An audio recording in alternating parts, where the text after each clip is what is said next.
Today we're going to review the concept of circles. We're going to graph circles and write equations of circles in standard form. So remember, the definition of a circle is a circle that has the set of all points in a plane that are a given distance from a given point in the plane. Remember, that given point is the center, which is illustrated in our diagram, and the distance given is the radius. We pluralize that as radii. All right, so all the points that make the circle are the same distance away from the center, and that distance is a length of the radius. Our standard form equation of a circle is the following. We have x minus h quantity squared plus y minus k quantity squared equals r squared. So it's similar to an ellipse in the fact that we have two terms being added together. However, it's not going to equal 1, it equals the radius squared. And notice that there are no fractions. Our center is the ordered pair HK, and we are going to take the opposite signs for both, just like we did when we were reviewing an ellipse. So if I'm asking for us to find the center and the radius of the circle, notice that whatever is in the parentheses with the x represents our h value. Whatever is in the parentheses with the y represents the k.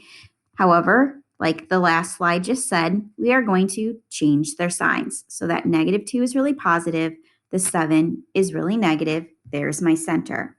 What we have the equation equal to is the radius squared. So we have to find the radius by taking the square root of that number. Square root of 64 is 8. In the second one, our center would be, once again, taking our values of h and k and changing the signs. So +5, +1 would give us our center. 12 represents the radius squared. So we have to take the square root of 12. Now remember, when we take the square root of 12, that is something that can simplify where we can get a perfect square. Square root of 4 is 2, so 2√3 would be the radius. Here I want us to write the equation given that the center is at the ordered pair 1, 5, and the radius is 4. And after we write the equation, we are going to graph the circle. So with that center, once again, h and k are identified from there, and we know that our radius is 4. So it's going to be x minus whatever our h value is, so it would be -1 quantity squared, plus then y minus whatever our k value is, so 5 quantity squared, and that equals our radius, which is 4, but it has to get squared. 4 squared is 16. So here's the equation of our circle given that information. All right, now we didn't need that equation though to actually graph our circle. I'm going to plot my center at 1, 5, which is located here in the first quadrant. And from that center, since my radius is 4, from the center, I'm going to move 4 to the right, 1, 2, 3, 4, which lands me at the ordered pair 5, 5. Plot my point. Go back to the center. Now I'm going to go up 4, 1, 2, 3, 4. So that lands me at the ordered pair of 1, 9. That's another point on my circle. Go back to the center. Go 4, 1, 2, 3, 4 to the left. That takes us to the ordered pair, -3, 5. That's a point on my circle. And then from the center, I can go down 4, 1, 2, 3, 4. Takes us to the ordered pair 1, 1. And then just carefully connect your points to form a circle. Just make sure it doesn't look like a diamond, that there's curves to it. And there's our graph. All right. If I want to write this equation in standard form, it is similar to what we did with an ellipse. We are going to have to complete the square. So in order to do that, I'm going to get the x terms together, which notice that they already are right next to each other, so that's nice. But then I'm going to leave a spot for us to actually complete the square. Plus, the y terms are together, so that's good. I'm going to leave a spot for us to complete the square. But now I really want it then to equal a number. So that -8, we had to add it over to the other side. Well, 0 plus 8 is 8. And then remember, because I am I'm completing the square not once but twice on the left, I'm going to have to add two numbers on the right to keep the equation balanced. So -8, I'm going to take that number, I'm going to divide by 2, and I'm going to square it. Well, -8 divided by 2 is -4. -4 quantity squared is 16. There was no number in front of the x squared, which is why I didn't have to factor out a GCF. And so that number is not being multiplied by anything that we factored out. So I do get to add 16 over to the right. Then I'm going to take -10. I'm going to divide it by 2. I'm going to square it. -10 divided by 2 is -5. -5 quantity squared is 25.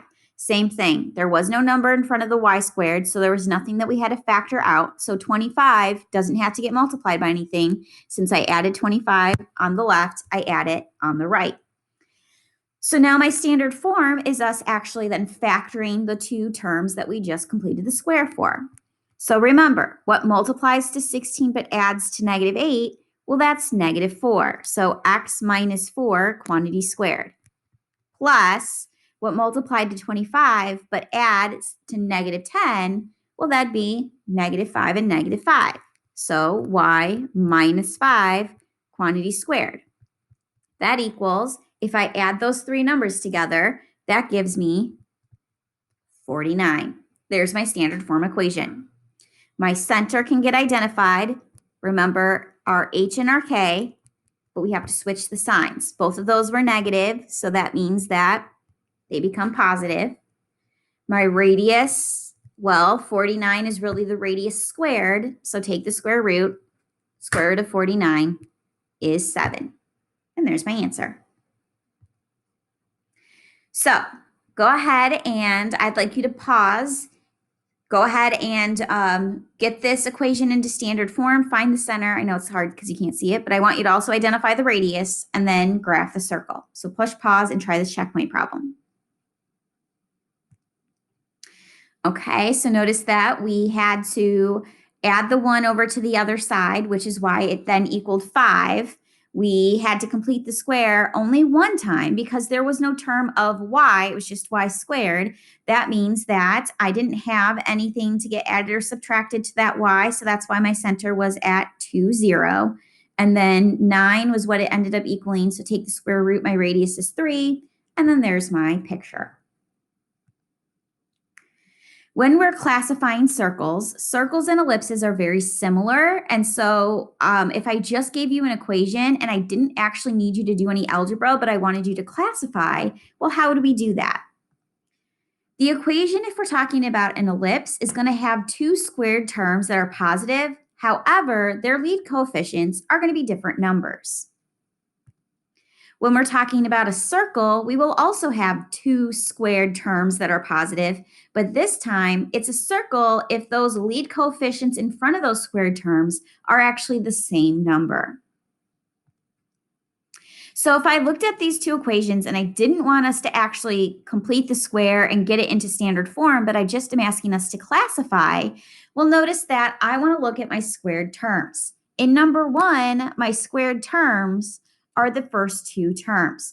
They're both positive, and so that's why it's either an ellipse or a circle. Notice the number that's in front of both the x squared as well as the y squared are the same number. They're both the number 8. And so because that's the case, this would then be a circle.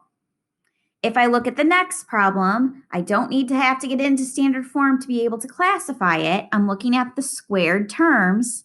The first two terms, once again, are those squared terms. Notice that they're both positive, so that's why it's either an ellipse or a circle. But because one of the numbers in front is a 7 and the other one is a 1, they're different numbers, and that's why it would be an ellipse. So try these two really quick. Pause the video, see which one is a circle, which one is an ellipse. Okay, hopefully we are okay with the first one being an ellipse because the two squared terms had different numbers, while in the second one, the two squared terms had the same numbers, so that meant it was a circle. And that is us graphing circles and writing equations of circles in standard form.